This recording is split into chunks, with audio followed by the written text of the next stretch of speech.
Hello, I'm Deborah Emini, and I'm a technical writer and a software developer, also a member of the Web3 Ladies. And I would like to do a presentation on what technical writing is, how you can get started in technical writing, the challenges you may come across, and opportunities that are also available for you. I would also do a quick demo showing you how you can actually start.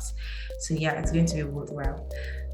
Without further ado, let me get started. So, what's technical writing? Technical writing is not only about tech. I mean, like when you hear technical writing, the word tech in the word technical writing makes you feel, oh, and again, when you're in the tech ecosystem, you feel like it's all about tech, but it's not just only about tech. Technical writing is basically anything technical. I think a better explanation would be writing about a specific concept or a specific field. For instance, you could decide to write about a specific topic in medicine. That's technical writing. You could decide to write about a specific topic in art or in law.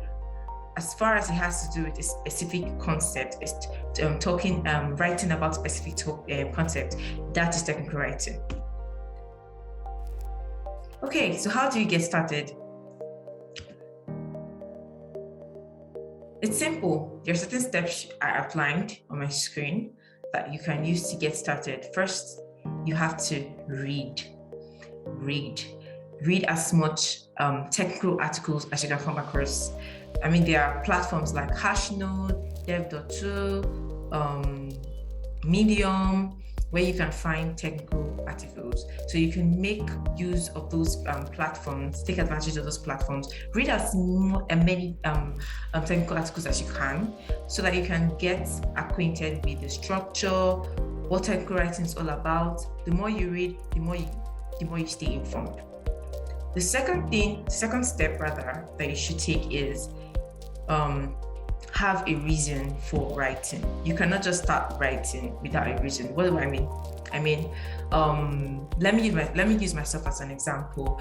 How I started writing was I saw technical writing as a way for me to document what I was learning. So what I did was, at the time I was learning Node.js and JavaScript, I guess. So what I did was I would learn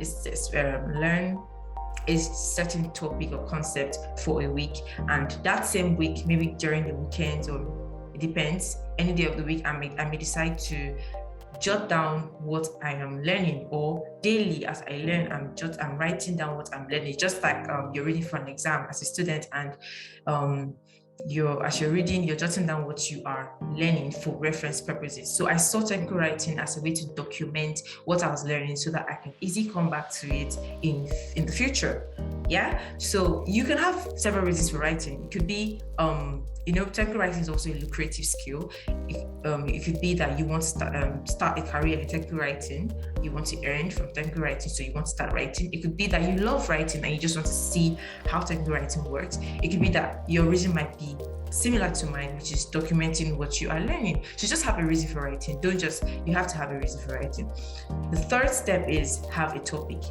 Now that you have a reason, you want to document what you're learning, you have to come up with, and you've already jotted down what you have learned, or maybe jotted down what you have, the information you have gathered from your research. The next thing you have to do is have a topic. You have to have a topic. What do I mean by a topic? Every technical writing you come across, you would always notice it starts with a topic. A topic basically addresses the readers of what they are to expect in the technical content they're about to read. So you have to have a topic. Once you get your topic, you create an outline. What's an outline? An outline is basically a summary of what you intend to write in your article. An outline consists of an introduction, maybe a prerequisite, depends. An introduction is basically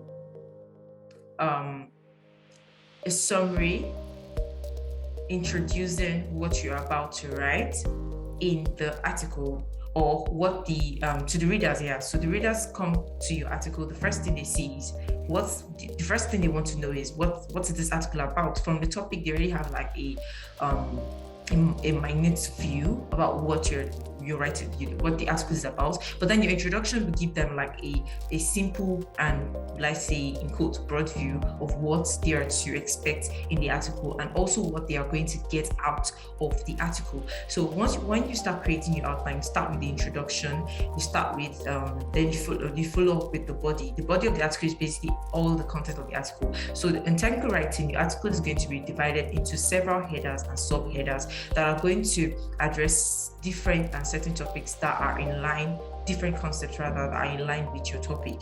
And then you have your conclusion, which is the last part of the outline. The conclusion is basically a summary of all that you have covered in the article. Now, you might be confused with all this information. You might wonder, okay, I don't have any experience in writing. I get scared, I get anxious when I'm about to write. I don't know how these guys do it. How do technical writers do it? How do writers do it? I've never been able to pin down and inform what is in my head. I find it hard to write. I got you. What you can try, I thought about this and I felt like it could help you. You could try recording. What do I mean? Like, you could put your phone on record and record yourself explaining the concepts you have written down in your outline that you would like to write about. You record as if you were talking to an audience, as if you're teaching someone. You record yourself. Once you're done with the record, you play the record and then you start writing out what you have said in the record. Those are baby steps, and with time you get better, and next thing you find yourself, you're writing and you're writing and you're writing, and with practice you would get better.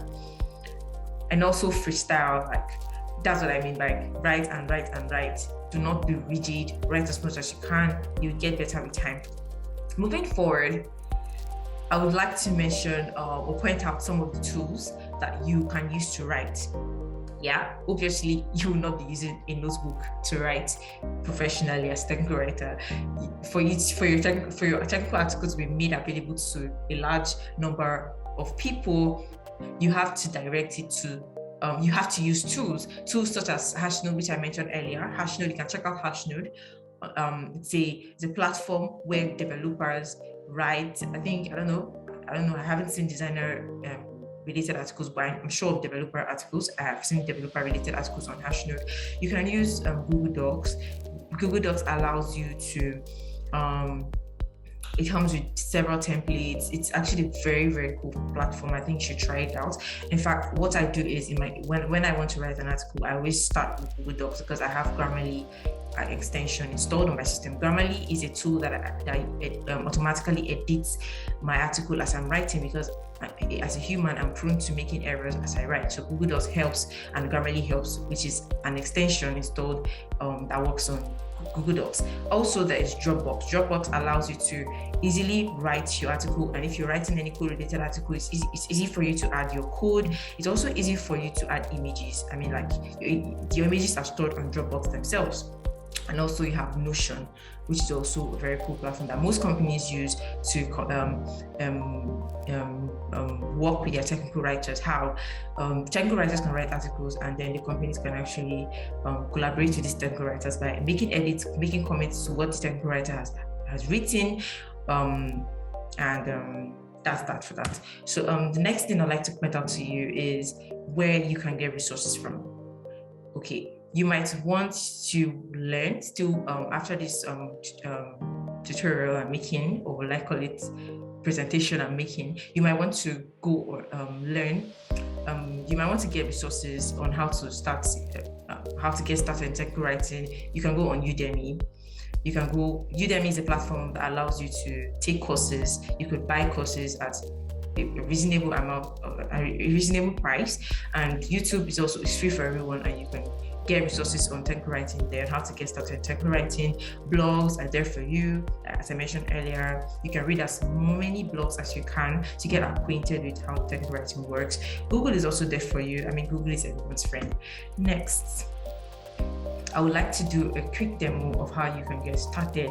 First of all, I would like to show you an article that I have written for one of and one of the amazing companies that employ technical writers. I work for Logbook, and this is a demo of one of my articles. I hope you can see my screen.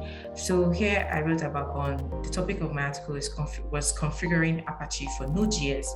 And the first thing I started with my introduction. So from this part to this part is my introduction. Here I wrote about what this article is about, and also I told the readers what they will benefit from this article once they are done reading in this paragraph here. Then the next thing was my prerequisite. My prerequisites are the tools that I used to achieve what I built in the article.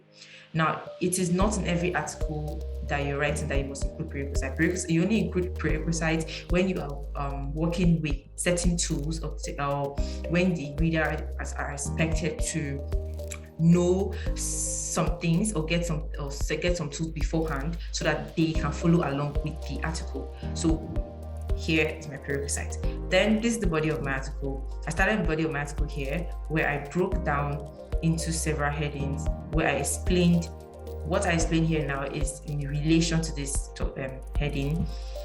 This is in relation with this heading. This is in relation with this heading. So you break down your article into several headings for better comprehension for your readers. So this is the whole body of my article, and then I will show you the last part, which is the conclusion. So it's actually quite a lengthy article. Now the conclusion is this part where, don't mind all of this is from the company, but this is the last part of my article, conclusion. So this is a summary of what I covered in the article, where I said in this article we reviewed some of the Apache serverless benefits, just a summary of all the headings I covered basically in the article, which is so easy. Now let me show you how you can start writing. Now here I have open Google Docs. I hope you can see my screen. I have open Google Docs here. The first thing, when you want to start writing, you get your topic. Like I said earlier, once you have your topic, then you get your you do your research. You could do a quick research on what you want to write about. Once you have your research, you jot down or make notes from your research, and finally you start writing the article on whatever platform you want to use, whether Google Docs, Dropbox, Notion, or whatever. And once you're done, you start editing the article, and then you can send out your article to be proofread by other technical writers, because most of these platforms like Hashnode, Medium, they have a feature that allows you to share a draft of what you have. If you notice what I just did, that was Grammarly doing this job here. This is Grammarly extension that I have installed.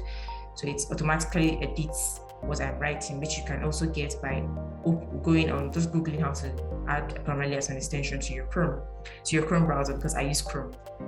So after you send out your article via a draft, you can share a draft.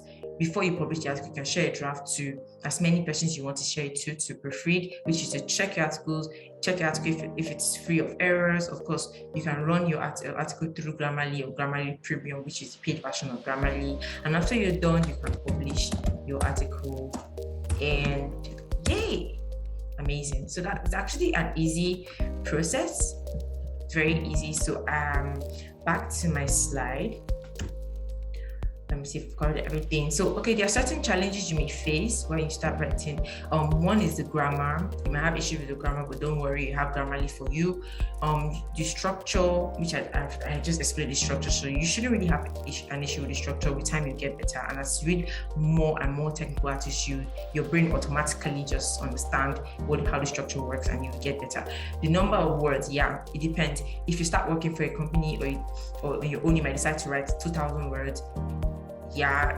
Sometimes it can be hectic. You might, I've written the article and it's just 500. How do I make it 1,000? Working with SMEs, so subject matter experts are the persons that when you usually work with a company as technical writer, subject matter experts are the ones that work directly with you. They are going to make information known to you about what they want you to write about. So sometimes it can be really stressful, the back and forth. Subject matter experts might not like a certain concept that you explain. They might want you to change it and all of that.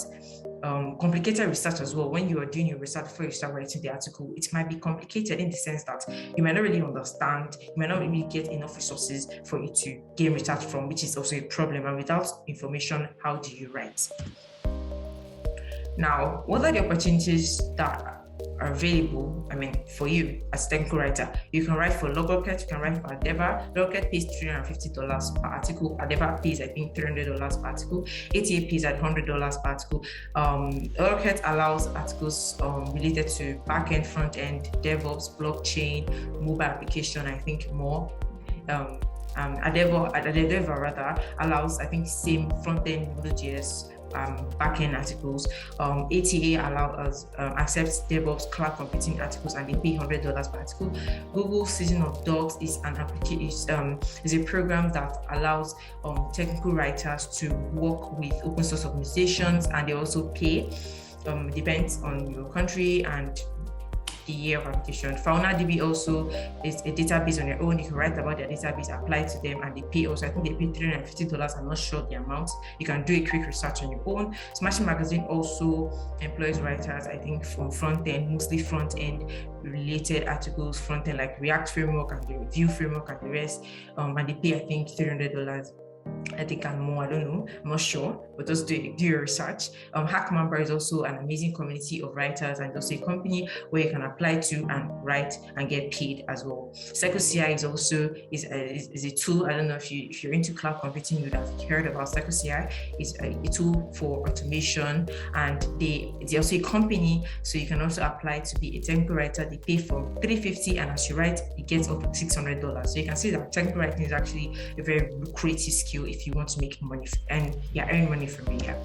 So the communities you can join, we have Hashnode, Dev.to, Medium, and Write2Docs.